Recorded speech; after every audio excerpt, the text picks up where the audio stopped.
से पहले आपको बताया था कि आज की खास चर्चा हम करने वाले हैं कि क्या मिशन 2024 के लिए जो प्रधानमंत्री मोदी का विकास का एजेंडा है उसके सामने जाति कार्ड खेल रहा है विपक्ष। मिशन 2024 के लिए विपक्षी गठबंधन ने जातिगत जनगणना को अपना सबसे बड़ा एजेंडा माना, यानी मोदी लहर की काट में विपक्ष ने इसे ब्रह्मास्त्र की तरह माना है। 90 के दशक की सियासत में सूत्र ढूंढते लालू यादव जाति गणना के मुद्दे पर अपनी खोई हुई जमीन तलाशने की कोशिश आज 2023 में कर रहे हैं, 2024 के लिए। तो वहीं मुद्दा बेन कांग्रेस पार्टी ने जिसकी जितनी आबादी उसका उतना हक, ये नारा दिया है। ये वही कांग्रेस पार्टी है जिसके प्रधानमंत्री ने कहा था कि अल्पसंख्यकों का पहला हक है। पीएम मोदी ने कल तेलंगाना की रैली में जोर देकर कहा कि कांग्रेस ने सत्ता भूख और सत्ता हथियाने के लिए एक नई भाषा बोलनी शुरू कर दी है। तो कांग्रेस की यह सोच अल्पसंख्यक विरोधी है, दक्षिण भारत के साथ घोर अन्याय वाली सोच है। कांग्रेस साफ करे कि क्या वो दक्षिण भारत की विरोधी है। पीएम ने यह सवाल कांग्रेस से पूछा है। बीते वर्षों में दक्षिण भारत ने जनसंख्या रोकने में अभूतपूर्व सफलता हासिल की। जितनी आबादी उतना हक वाले फॉर्मूले में तो कांग्रेस दक्षिण के राज्यों के सांसदों के हक को छीनना चाहती है।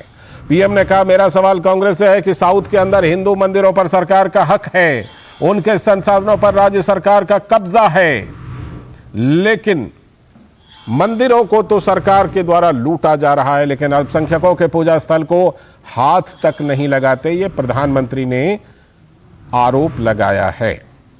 तो क्या कांग्रेस ने जो नारा दिया है जितनी आबादी उतना हक वाला, तो क्या अल्पसंख्यक के पूजा स्थल को भी जब्त कर लेंगे क्या?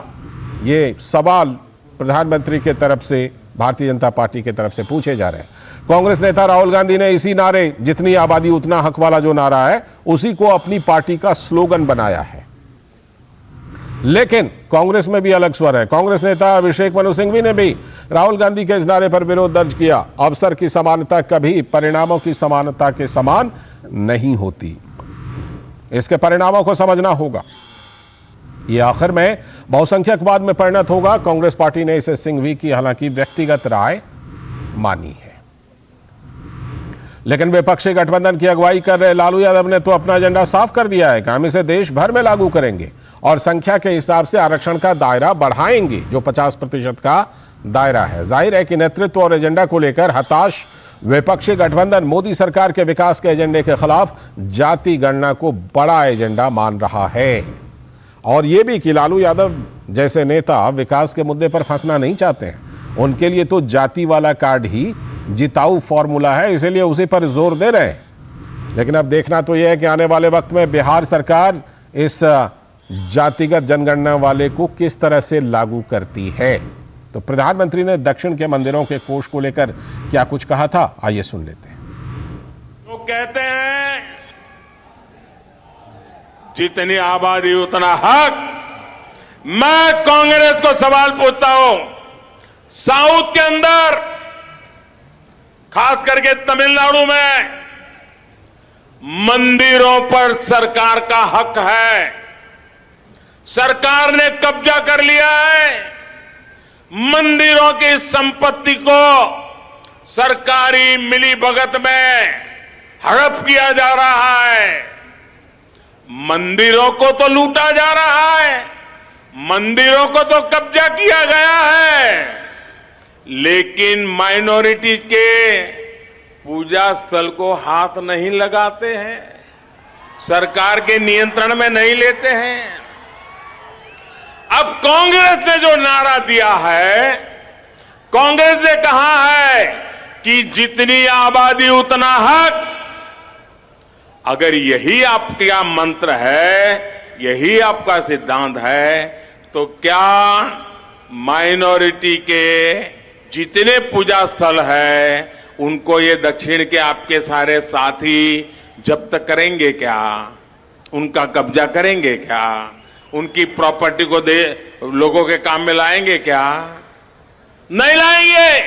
तो कांग्रेस की दोहरी बोली पर पीएम का यह हमला। और बिहार के पूर्व मुख्यमंत्री लालू यादव ने जातिगत जनगणना को लेकर क्या कहा, आइए सुनते हैं। बिहार में जातीय जनगणना हमने कर दिया, ये पूरा देश भर में होना चाहिए। इससे पूरे देश के गरीबों को, दलितों को, सबको लाभ होगा और सबको वाजिब हक मिलेगा।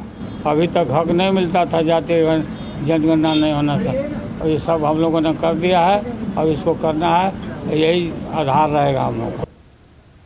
वहीं बिहार भाजपा के नेता विजय कुमार ने भी जातिगत जनगणना को लेकर तीखी टिप्पणी की है, सुनते हैं उनको भी।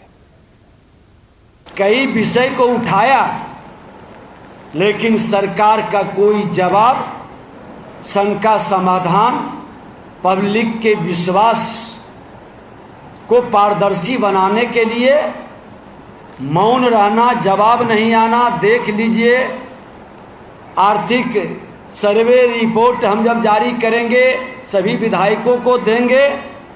ये गोलमोल व्यवस्था हड़बड़ी में कई गड़बड़ी का चांस बन जाता है। हमारे साथ हमारे सलाहकार संपादक विनोद मिश्र जी जुड़ गए हैं इस पर और ज्यादा चर्चा करने के लिए। तो विनोद जी, हड़बड़ी में गड़बड़ी, ये जो जाति जनगणना की रिपोर्ट आई है, इस पर यह बात कहीं ना कहीं लागू होती है, क्योंकि देखिए सामाजिक आर्थिक जो जानकारी है लोगों की वो नहीं आ रही, आंकड़े तो जारी कर दिए। तो क्या सच में इस मामले में हड़बड़ी में गड़बड़ी हुई है? और ये हड़बड़ी इस कारण से भी है क्योंकि मिशन 2024 के लिए विपक्ष को इसे ही अपना एजेंडा बनाना है।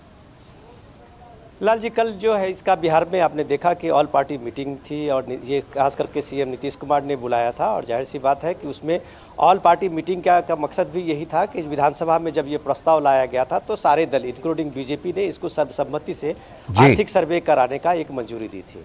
और इसीलिए ये जो सामाजिक आर्थिक सर्वेक्षण जो हम लोगों के सामने में है, जिसका नाम दिया गया था सोशियो इकोनॉमिक डेवलपमेंट सर्वे। और ये सर्वे अचानक ये जाति गणना कैसे हो गई, ये तो एक बड़ा सवाल है। लेकिन अब ये सवाल जब अभी आप बीजेपी के नेता को आप सुन रहे थे तो कल सर्वदलीय मीटिंग में उन्होंने कई सवाल रखे थे। एक तो जाति गणना में कई जातीय जो है, कई समूह जो है, उनकी संख्या अचानक कैसे कम हो गई है। कैस्थों की संख्या को लेके आप ये देख रहे हैं कि 2011 के टैली में आज अगर 2023 में देखें तो 1.37 का जो परसेंटेज था वो 0.6% कैसे हो गया। तो इस तरह के कई जातीय समूह की तरफ से ये आरोप आए हैं कि उनकी वहाँ पे गणना नहीं हुई है। कई लोगों ने तो इस तरह के आरोप लगाए हैं कि वहाँ इस तरह के कोई सर्वे उनके नॉलेज में है ही नहीं। ये बात तो अलग तरीके से है। लेकिन जब विजय कुमार सिन्हा ये बताते थे कि जब हम ऑल पार्टी मीटिंग में उन्होंने इस बात को रखा कि सामाजिक आर्थिक सर्वे का जो प्रारूप है, अगर उसको अप्रूवल मिलेगा तो आप सरकार की अगली कार्यवाही क्या होगी। तो नीतीश जी ने उसी पे ये बात कही थी कि हम इसको देख लेते हैं, अगली बार जब हम लोग एक दूसरी रिपोर्ट लेके आएंगे आर्थिक सर्वे का तो उसको हम ये अभी जो विंटर सेशन आने वाला है उसमें हम लागू करेंगे। तो जाहिर सी बात है, विपक्ष का आरोप जो हड़बड़ी गड़बड़ी का है तो अपनी जगह है, और सरकार का जो क्लेम है वो अपनी जगह है, क्योंकि उनका जो मकसद है जाति गणना का और जो बात को पॉलिटिकल एजेंडा बनाना चाह रहे हैं, जैसे कि लालू यादव का भी आपने बाइट सुनाया, वो तो साफ साफ दिख रहा है। क्योंकि देखिए अब हमने देखा है लाल जी 2015 में भी इलेक्शन में भी देखा है कि लालू यादव का एक ये सबसे अपना पिच होता है कास्ट बेस पे पॉलिटिक्स करने का। बिल्कुल। और वो जानते हैं कि जब कभी आप डेवलपमेंट की बात करेंगे तो वो फंसेंगे, उनके पास कुछ दिखाने के लिए उनके पास एक चरवाहा विद्यालय जो उनका ओरिजिनल कंसेप्ट था, पता नहीं आज वो कहाँ है, किस बियाबान में वो घूम रहा है चरवाहा विद्यालय। बाकी बिहार में कुछ ओरिजिनल कंसेप्ट उनके 15-17 साल में कुछ नहीं दिखा।